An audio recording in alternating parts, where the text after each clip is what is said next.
সর্বশেষ যে লোকটা জান্নাতে যাবে তাকে আল্লাহ তাআলা জাহান্নামের আগুনে পোড়াতে পোড়াতে ছাই বানিয়ে ফেলবে।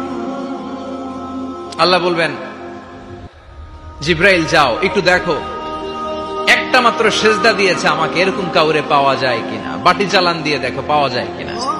খুঁজে খুঁজে কাউরে পাবে না। আল্লাহ বললেন আবার দেখো, খুঁজে খুঁজে একজনকে পাবে, সামান্য ইমানের ছিটে ফোঁটা তার অন্তরে ছিল। আল্লাহ বলবেন, যেহেতু ছিটে ফোঁটা আছে, অনেক মায়ের খেয়েছে, ওকে বের করে জাহান্নাম থেকে বের করে একটা নির্ধারিত দূরত্বে রেখে দাও। রেখে দেয়া হবে, কিন্তু জাহান্নামের আগুনের লেলিহান শিখাতে তার গা ঝলসে যাবে। সে আল্লাহর ডেকে বলবে, মাবুদ তোমার কাছে আমি কিছু চাই না, জাহান্নাম থেকে তুমি আমাকে বের করেছো, জীবন নদীর পানি তুমি আমার গায়ের মধ্যে ঢেলে দিয়েছো, আমি আবার সজীবতা ফিরে পেয়েছি। আমি তোমার কাছে জান্নাত চাই না, শুধু নিরাপদ একটা দূরত্বে আমাকে রেখে আসো, যাতে জাহান্নামের আগুন আমারে কষ্ট দিতে না পারে। আল্লাহ, আমি কিন্তু তোমার কাছে জান্নাত চাই না। কি চাই না?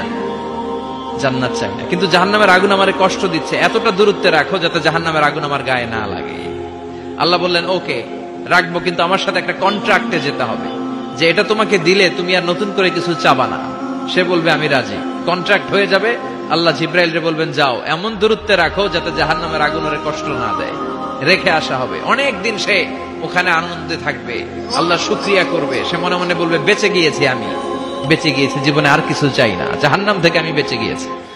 অনেকদিন থাকার পরে মনে মনে ভাববে, বাইসা তো গেছি, কিন্তু নতুন করে একটু ট্রাই করে দেখি, জাহান্নামের সৌন্দর্যের দৃশ্য একটু চোখ দিয়ে অবলোকন করা যায় কিনা। সে আল্লাহরে ডেকে বলবে, আল্লাহ ইনদি সুআল, আমার একটা ফরিয়াদ আছে। কি ফরিয়াদ? আল্লাহ আগেই বলে রাখি, আমি কিন্তু জান্নাতে যেতে চাই না। আল্লাহ বলবেন, কি চাও? সে বলবে, আল্লাহ তোমার জান্নাতটা তুমি কত সুন্দর করে বানিয়েছো, আমি একটা নজর শুধু দেখতে চাই। জান্নাতের দরজার সামনে নিয়ে যদি আমারে বসিয়ে রাখো, দ্যাটস ইনাফ, আর কিছু চাই না, শুধু জান্নাতের দরজার সামনে। আল্লাহ বললেন, তুই না ওয়াদা করেছিস, তুই না চুক্তি করেছিস। সে বলবে, আল্লাহ আমারে হতভাগা বানাইয়া তোমার কি লাভ? সুবহানাল্লাহ পড়েন। আমারে তুমি হতভাগা বানিও না। আল্লাহ বলে, ঠিক আছে, আবার সিগনেচার কর যে জান্নাতের দরজার সামনে বসিয়ে দিলে আর কিছু চাবি না। সে সিগনেচার করে বলে, আমি চাবো না। আল্লাহ বললেন, জিব্রাইল বেচারারে ধরে জান্নাতের গেটের সামনে বসায় দে। এবার জান্নাতের গেটের সামনে বসে বসে জান্নাতের সৌন্দর্য দেখা শুরু করবে। সুবহানাল্লাহ। এমন সৌন্দর্য যেটা চোখ দিয়ে কেউ দেখে নাই, কান দিয়ে শুনে নাই। ওই সৌন্দর্য চোখে দেখে, কান দিয়ে আওয়াজ শুনে, মাগার ভোগ করতে পারে না। অন্তরে জ্বালা আছে না নাই? এয়ার কন্ডিশনের রুমে ঢুকতে না পারলেও, এয়ার কন্ডিশনের রুমের দরজার বাইরে দাঁড়ালো, এয়ার কন্ডিশনের রুমের একটা ঠান্ডা বাতাস গায়ে লাগে না? কথা বলেন তো। ও যখন জান্নাতের দরজার সামনে দাঁড়াবে, ওর গায়েও এরকম জান্নাতের ঠান্ডা বাতাসের হিমেল ছোঁয়া গাটাকে শীতল করে দিবে। ওই শীতল হয়ে যাওয়ার পরে আর তো সহ্য হবে না, আবার আল্লাহরে ডাকবে। মনে মনে ভাববে, আর একটু ট্রাই করি না, দোষ কি, আস্তে আস্তে অনেক দূর তো আগাইছি। সুবহানাল্লাহ কইবেন না? এবার আল্লাহরে বলবে, আল্লাহ ইনদি সুআল, আল্লাহ তুমি যদি কোনো বিষয়ে নতুন করে ডিসিশন নাও, তোমারে জিজ্ঞেস করার মতো কি কেউ আছে? আল্লাহ বলে, না, আমি তো সব রাজার বড় রাজা, মহারাজা, আমার উপরে তো কারো কথা চলে না। ওই হতভাগা লোকটা বলবে, আল্লাহ এত সুন্দর জান্নাত তুমি বানালাম, চোখ দিয়ে সৌন্দর্য দেখি, কান দিয়ে আওয়াজগুলো শুনি, হুর আর গেলমান হেঁটে বেড়ায়, এত সুন্দর জান্নাত চোখ দিয়ে দেখি, ঢুকতে পারি না, আমারে কষ্ট দিয়ে তোমার কি লাভ? ও আল্লাহ, আমারে তুমি মাফ করে দাও, জান্নাতের চিপার মধ্যে এক কর্নারে তুমি একটু আমারে জায়গা করে দাও। আল্লাহ বলবেন, ওয়াই হাক ইবনা আদম, তোর ধ্বংস হোক হে আদম জাত, মা আগদারাকা, তোর যে বড় গাদ্দার আমি আমার সৃষ্টিকুলে কাউরে দেখি নাই, কারণ তুই আমার সাথে চুক্তি করিস আর চুক্তি ভঙ্গ করিস। আল্লাহর রহমতের দরিয়ায় তখন জোশ খেলে যাবে। ওর আকুতি মিনতি চাহনি আল্লাহর রহমতের দরিয়ার মধ্যে জোশ লাগিয়ে দিবে। আল্লাহর দয়া হয়ে যাবে, মায়া হয়ে যাবে। আল্লাহ বলবেন, ঠিক আছে, জান্নাতে যা।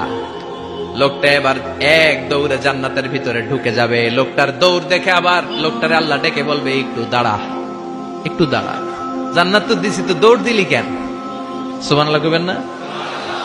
লোকটি বলবে, আল্লাহ প্ল্যান তো আমি কম করি নাই, এত চেষ্টার ফলে আমি আসতে পারছি, আবার যদি তুমি বাইর করে দাও, এই জন্য এক দৌড়ে এমন চিপার মধ্যে লুকামো যাতে তুমি আমার না দেখো। আবার আল্লাহর রহমতের দরিয়ায় জোশ খেলে যাবে, আল্লাহ কাছে ডাকবে, কাছে আয়, ও গোলাম তোর কি মনে চায় আমারে বল, আজকে তুই চাইতে থাক, আমি দিতে দিতে তোর মনের সব আশা পূরণ করে দেব। লোকটা খুশি হয়ে বলবে, আল্লাহ আমারে এটা দাও, বাড়ি দাও, গাড়ি দাও, নারী দাও, এটা দাও, ওটা দাও, একের পর এক চাইতে থাকবে, আল্লাহ সব তারে দিতে থাকবে। চাইতে চাইতে লোকটার সব চাওয়া যখন শেষ, সে বলবে, আল্লাহ আর আমার চাওয়ার কিছু নাই। আল্লাহ বলেন, নো, এত তাড়াতাড়ি যে তুমি খেলা শেষ করতে পারবা না মানু, আমার সাথে তোমার এই খেলা আরো লম্বা সময় চলতে হবে, তোমার অনেক কিছু চাইতে হবে। তুই আজকে চাইতে চাইতে তোর সব চাও আমার কাছে বলবি, আর আমি দিতে দিতে তোর জীবন ধন্য করে দেব। সে আবার চাইতে শুরু করবে, আল্লাহ এটা দাও, ওটা দাও, ওটা দাও, আল্লাহ দিতে দিতে সব দিবে। এরপরে বলবে, আল্লাহ মাফও চাই, দোয়াও চাই, আর চাওয়ার কিছু নাই। আল্লাহ বলবেন, তাই ঠিক আছে, তোরে আমি জান্নাতে ঢুকাই দিলাম, তবে মনে রাখিস তোর জান্নাতটা হবে সবচেয়ে ছোট জান্নাত, আর তোর জান্নাতটা হবে এই পৃথিবীর 10 গুণ। চিল্লা এখন সুবহানাল্লাহ। বুখারীর বর্ণনা, আখিরু মান দাখালাল জান্নাহ, যে লোকটা সর্বশেষ অনেক মাইর খাইয়া রিমান্ডে থাকার পরে জান্নাতে ঢুকবে, তার জান্নাতটা যদি পৃথিবীর 10 গুণ হয়, তাহলে আমাদের সবাইরে ফেরদাউসে ঢুকাতে আল্লাহর কোন সমস্যা আছে? চিল্লায় বলেন, সমস্যা আছে? এজন্য আমরা আল্লাহর কাছে কোন জান্নাত চাই? কথা বলেন।